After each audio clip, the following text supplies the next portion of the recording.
Students in urban schools are not getting the same quality education as their suburban counterparts. The average third grade reading score is 6 points lower, and graduation rate in the 50 largest cities in the United States is 53% in comparison to 71% in the suburbs. This documentary is going to the source to find out why these problems are occurring. The following interviews are from individuals who all work in urban school systems, such as teachers, Board of Education members, or students.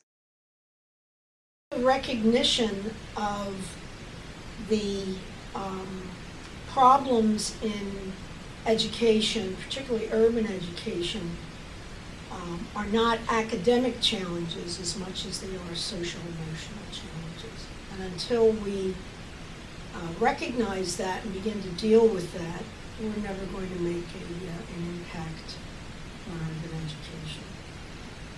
In the meeting, I found out that some of them had issues, of absenteeism because they're pregnant. Some of them had emotional issues because they had death touch them in a way that they couldn't really deal with. And so when you find out these kind of things, coming up with a plan for their academic success almost in the secondary.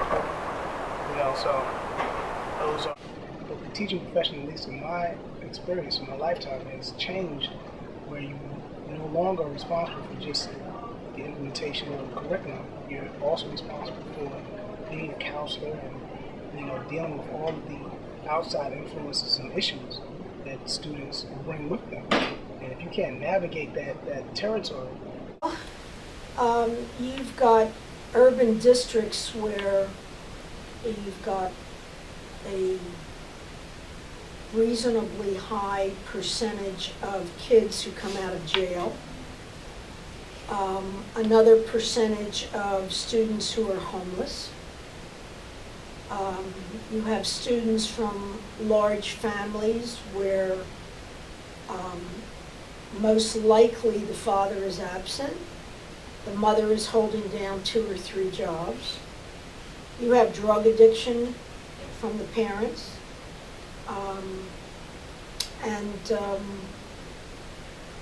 And you have babies having babies.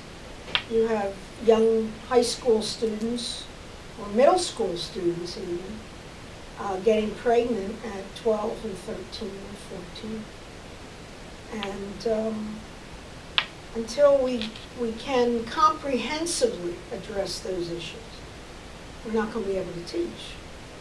I would change the mentality that what schools look like in an urban setting, especially in an economically challenged urban setting, is equivalent to what they should look like in suburbia, because we don't appreciate where kids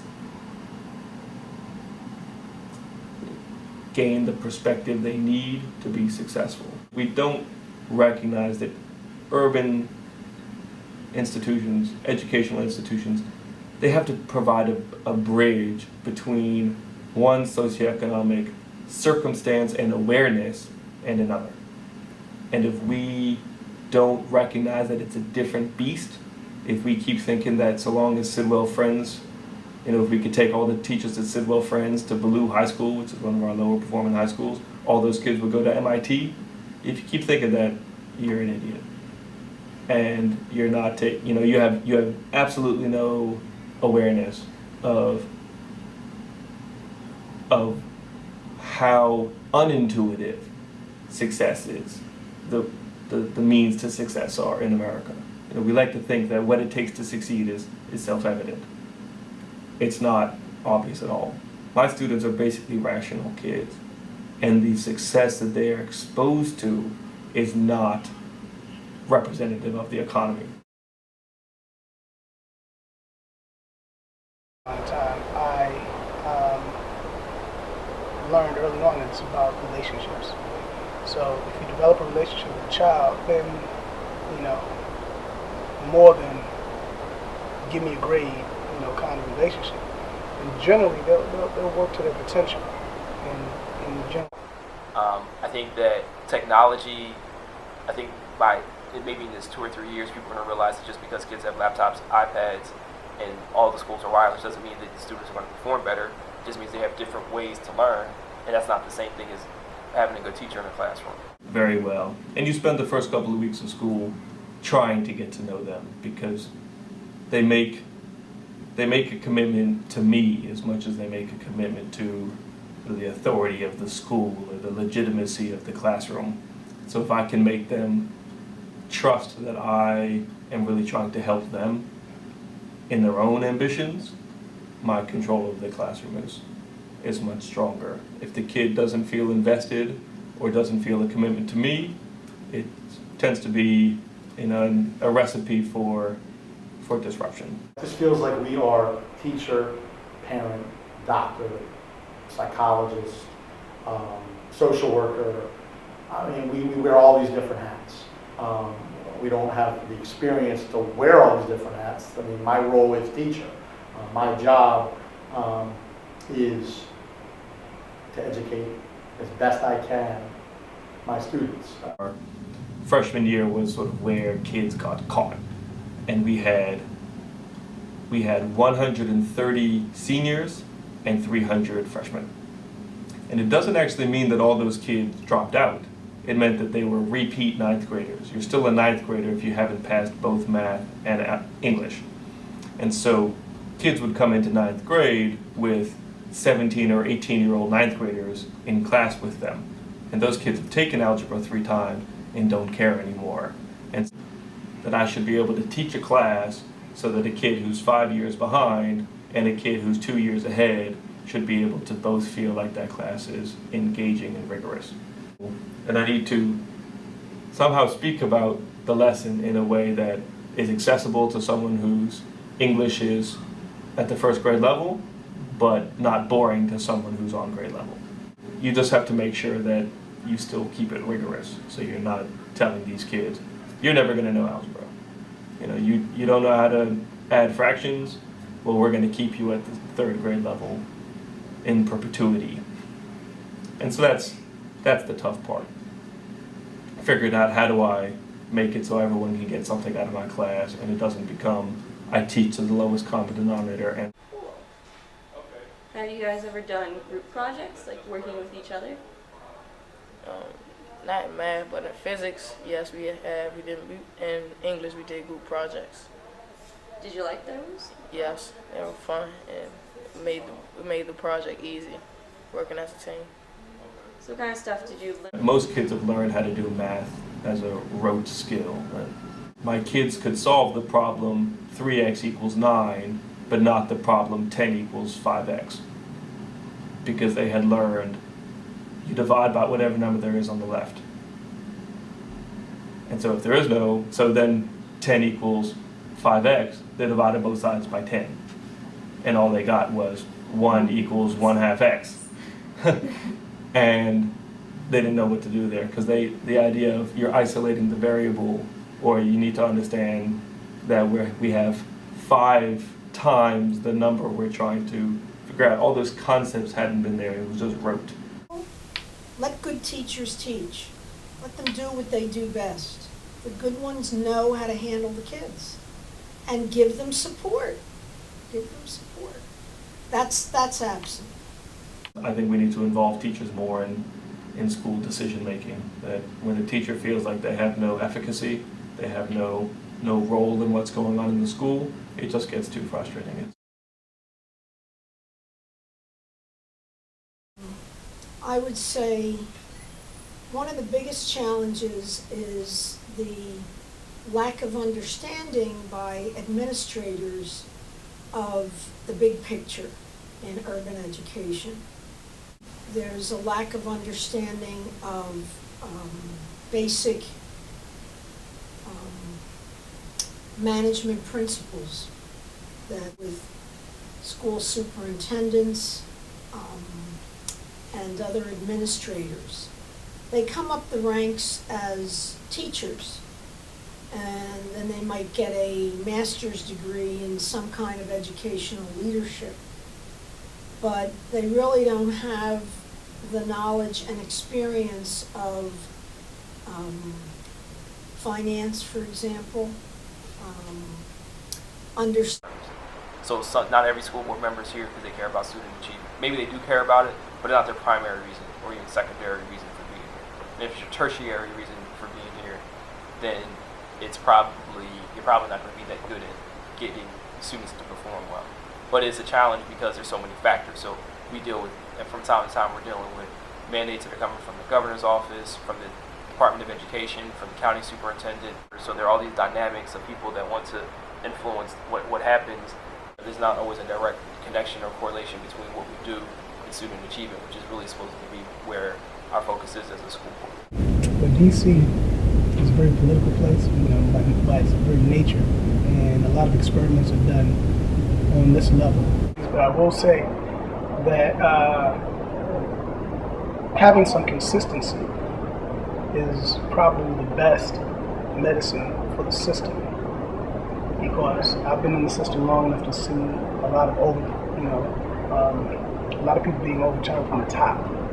And if you don't give a person enough time to implement their policies, and all you're doing is setting the next person up for failure. I have a saying: we manage what we know how to manage. And if you come up the ranks, and that's your understanding is that your role primarily is to deal with your staff and the principals and curriculum, and the needs and concerns of your board take second, third, or fourth place, then that's where you're going to go. If you have business experience, you know that the number one responsibility you have as a CEO is with your board.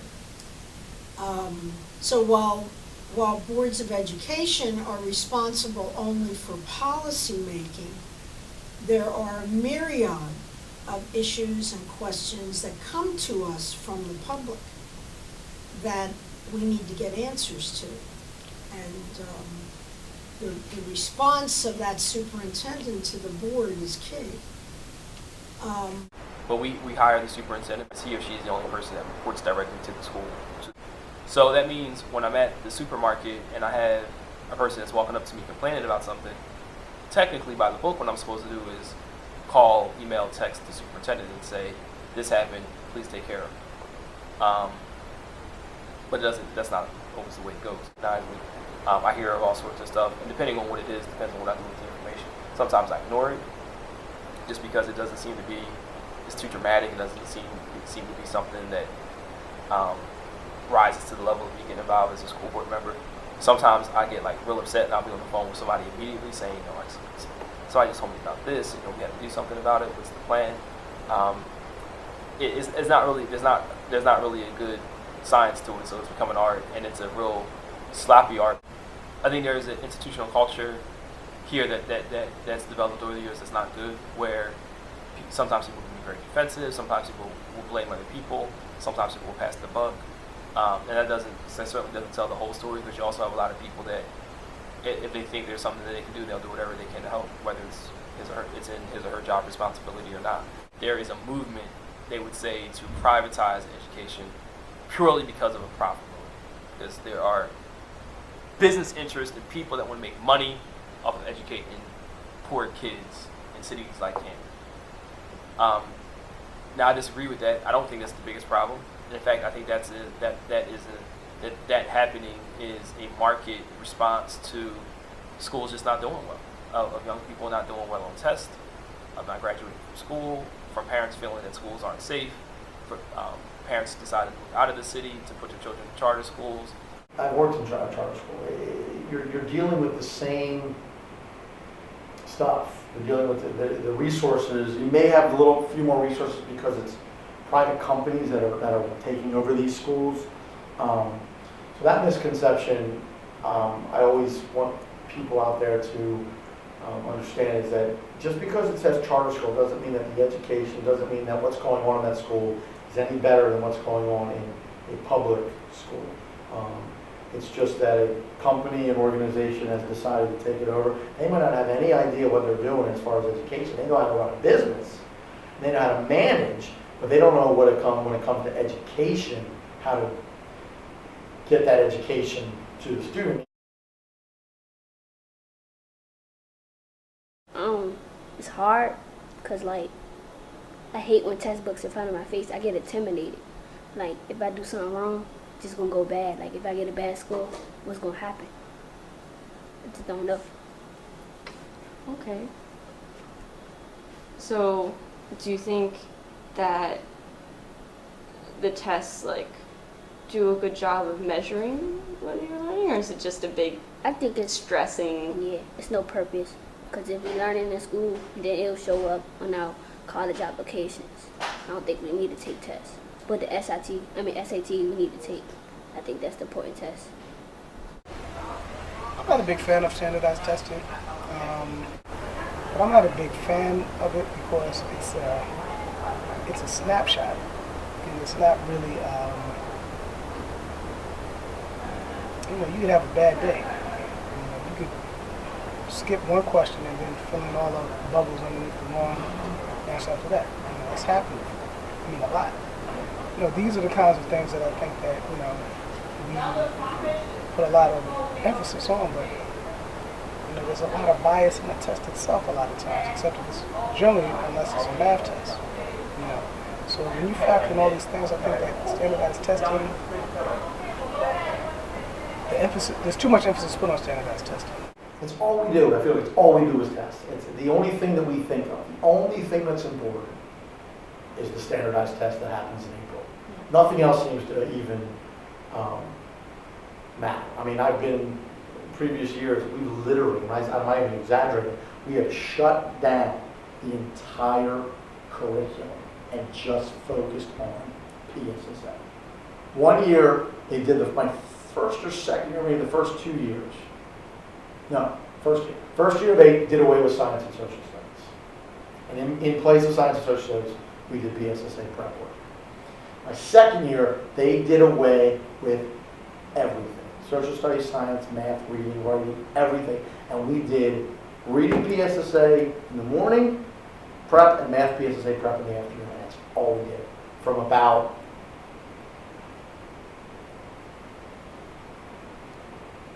2 months.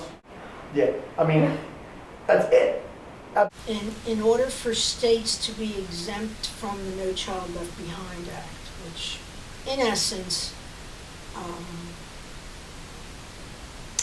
has mandated a whole host of tests, because students have to, within so many years, come up to a certain level of performance. So what that means is test. And teachers, if you talk to them, say, I can't spend half my week or a third of my week every week testing. I'm here to teach. What we measure is what we do. So if what we're going to be measured by is the test scores, then that's what we're going to do. And I think that's a tragedy. I think that teachers get desperate sometimes to figure out, how do I teach this class? What can I give them? And sometimes you feel like all you can do is teach them. If it looks like this, follow these steps. And that you don't have the time or the space or the strategies to raise the cognitive awareness of each student. And I've felt that same desperation, but I've made a different compromise. I said, I'm not going to be able to cover everything that's in the syllabus, but I'm going to make sure that whatever you do learn, you'll understand to a different degree of depth. We blame the teachers a lot, and that's the thrust today in education, to blame the teacher. And I'm not saying that all teachers are wonderful, but we have some outstanding teachers in our urban districts. And they can't teach if a student comes in who's been sexually or physically abused the night before. They're not going to be ready to learn. So unless we get our arms around those and turn our schools, our urban schools in our most disaffected school districts into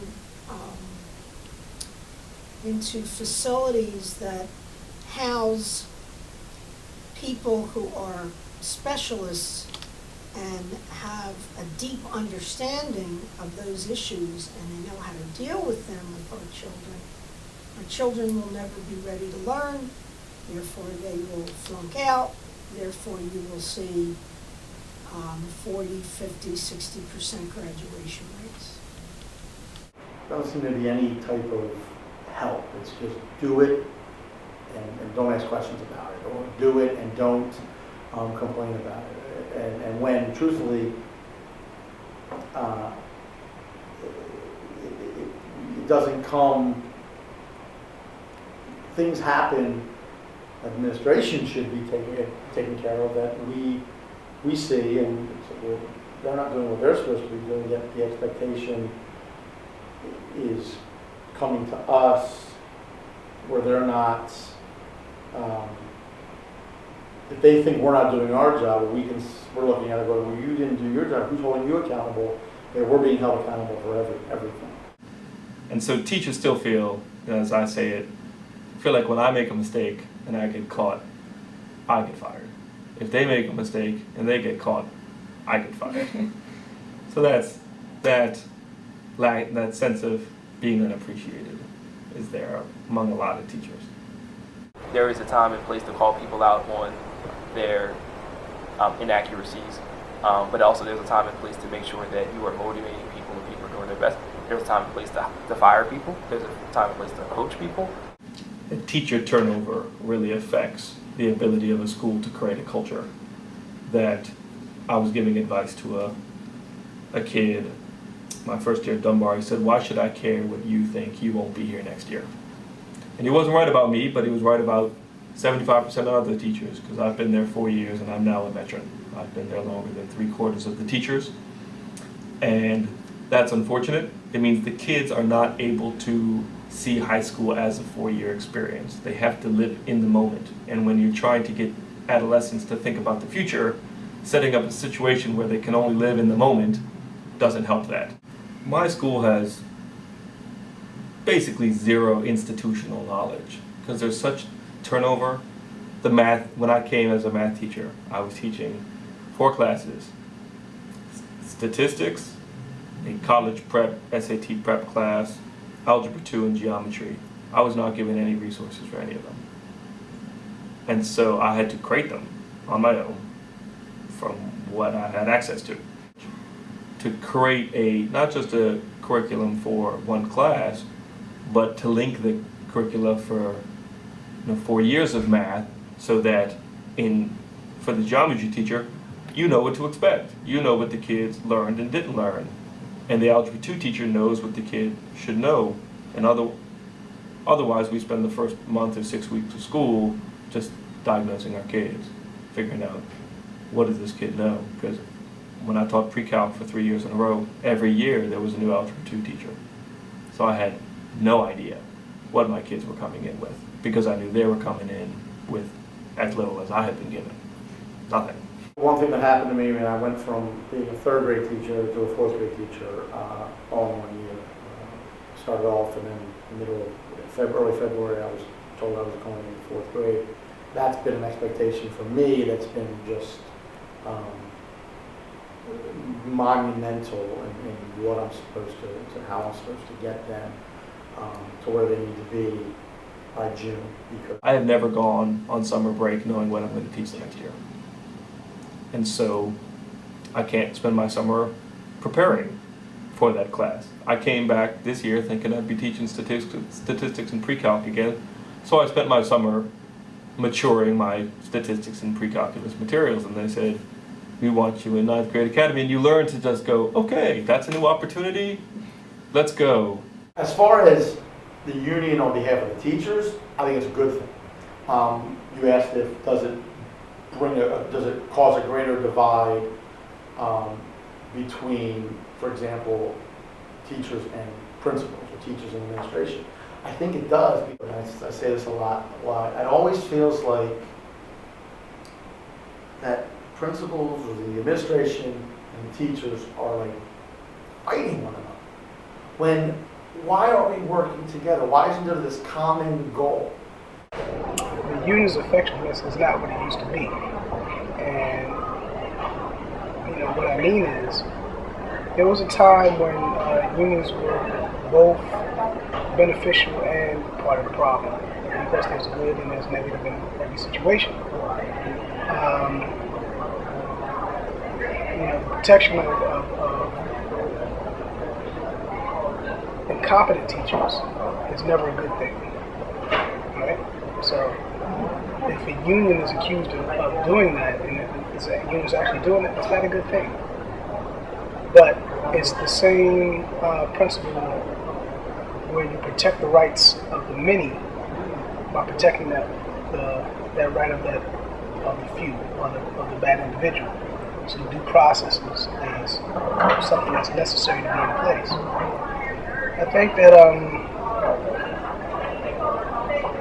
when you eliminate those safeguards, then you put teachers in a state of panic, a state of fear. And again, I don't think that's a good thing either. I think the biggest barrier is I wouldn't say tenure per se, but it is too difficult to fire people that don't do a good job. If you've been in the school district for a certain amount of time, and you in that time have received tenure, you have certain protections. It's human beings that drive the motions, the activities, the improvements, and the desecration of what happens. And when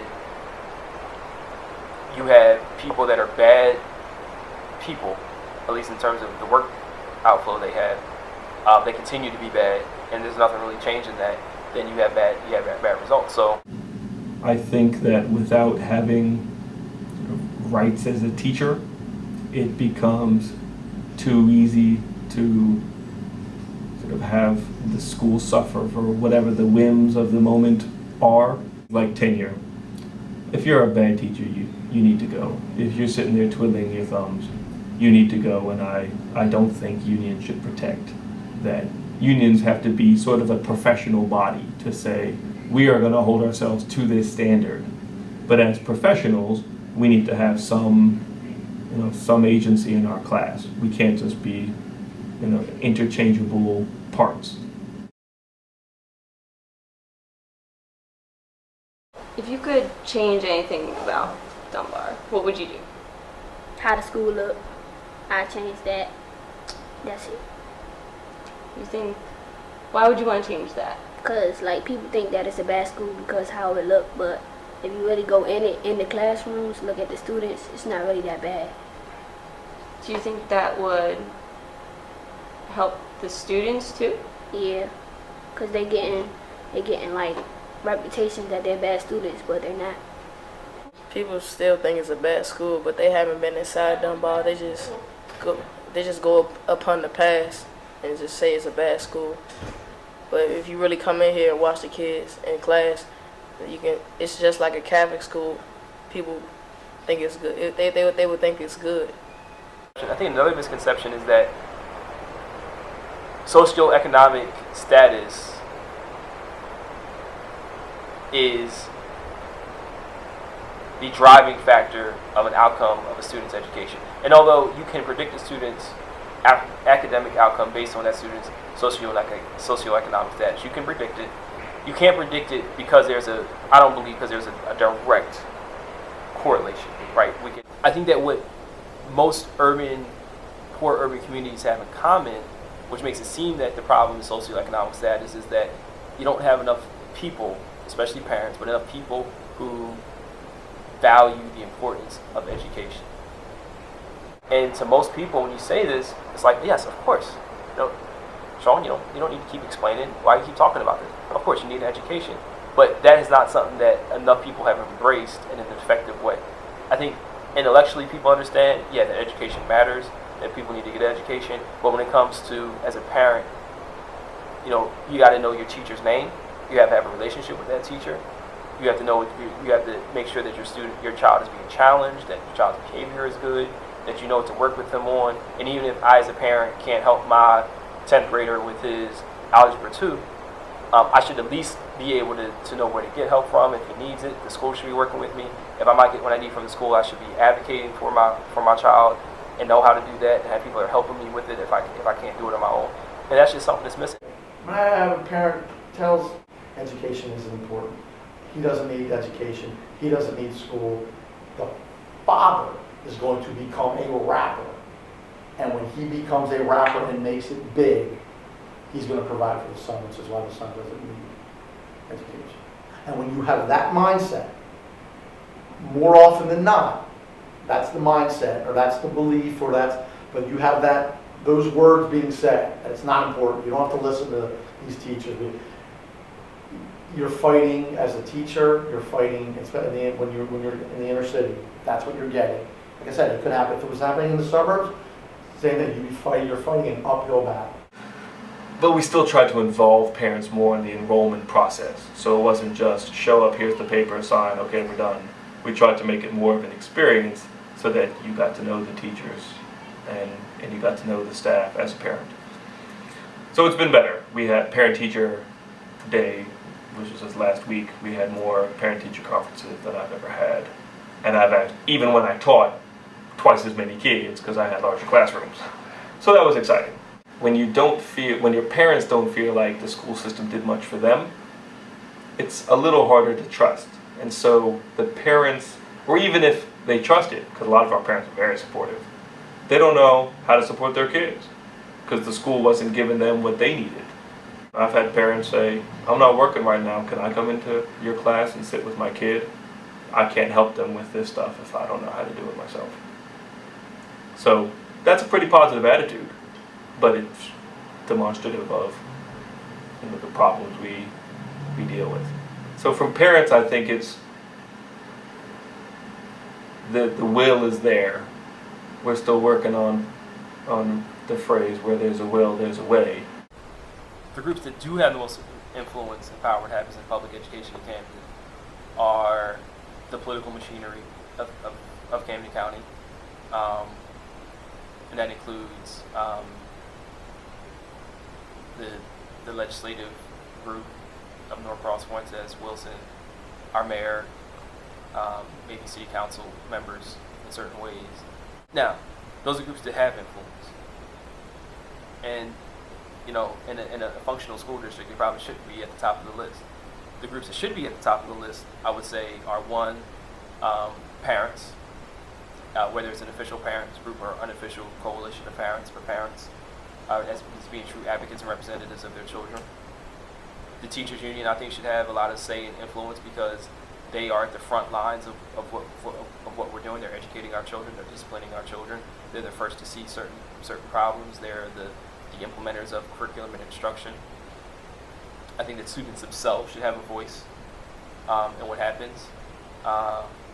The community.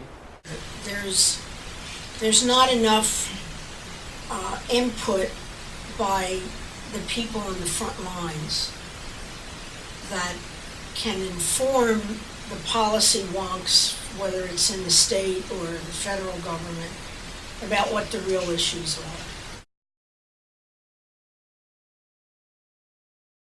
That I understand what is a poorly run school like, what is a well-run school like. And some of it is you have to have a principal who is not going to spend any time in his office. He is going to constantly be present in the hall so that a kid knows, you turn the corner and you might get caught. And so incidents, we've had lots of awful stories. We've had allegations of rape. We've had, like I said, large fights. And when I first started at Dunbar, lots of graffiti, things like that, because I had a sort of confrontation and constructive conversation with the kid once about that. And I said, they have no identity with the school. So we worked very hard to try to create an identity with the school. This is your school building. So when a peer desecrates it, they're doing you a disservice. Not me. I'm not the power that they're fighting. It's your future that they're diminishing. My first year at Dunbar, a kid said, "Come on, Mr. Tanzi, you're cool, but you're the teacher. You're the enemy." And I told him, I might be the best friend you ever had.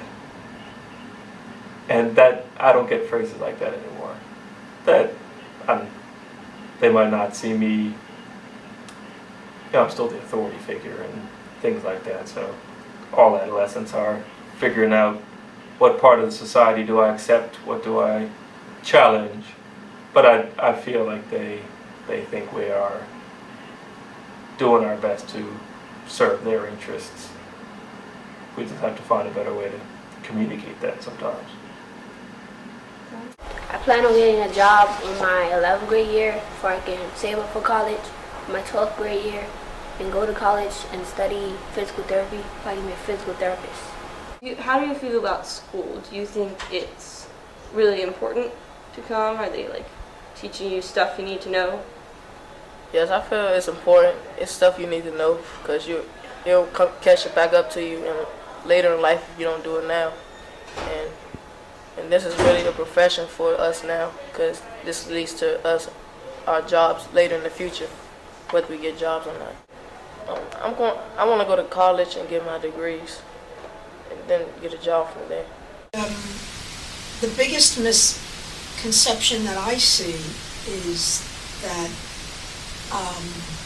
urban kids don't want to learn, they're lazy, they're violent, they're, we just need to close the door on them. Just, drop them somewhere in the river. That they're not teachable. And that's just not the case. I mean, our kids want to learn. It's just that they have severe impediments that they present themselves with in the classroom. It's fun. It's fun learning it because the teachers, they show enthusiasm. They teach it and they're not being boring. They just have fun while they're teaching you. And if the teachers aren't excited about it, then the students wouldn't be excited about it. If they're excited, then the students will be excited too, and everybody will have fun learning. As a group, they're good teachers. They care about us. They want us to learn and be successful in life. So Promote the idea that you're going to graduate in 4 years, not in 5 years, not at some other school, not whatever. And so if you identify as Dunbar class of 2016, then it becomes some of who you are. An urban kid needs to come out of high school with an awareness of the current socioeconomic tapestry of America, their place in it, and have a sense of agency in navigating that tapestry. If we don't see that as one of the goals of education, urban education, then we haven't served these kids. That we need to accept that a lot of the success we credit ourselves with is as much based off circumstance as it is our own will or endurance or spectacular ability. And some of it is understanding because the people who make the decisions in policy tend to be from circumstances where you could trust the validity of sort of the message school gave you, that if you do this, you'll be successful. Because your parents did that and they were successful, and your community did that and they were successful. But if you haven't seen that, if you're not raised in a community where schools seem to propel everyone to a good life, you need to re-legitimize the institution of school to these kids. Middle school, it's not just about reading and writing and arithmetic and learning the work and the material in the textbooks.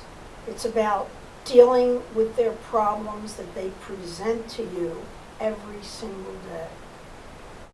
As globalization shifts and the model of the world is not based on an American model and a European model, but a more spread out model, there'll be more pressure to have better outcomes from our students in this country. So I think it's going to, public education is going to get better because it doesn't have a choice. Urban education is everyone's problem. If students are not learning and they're dropping out of school with barely the ability to read at a 5th grade level, where are they going to get a job? Where do they belong in our society? Who's going to hire them, especially in this technological age we're in? Continue expanding welfare and doing business as usual. We've got to come to grips with this as a serious national issue. And everybody has to understand that, from the richest to the poorest.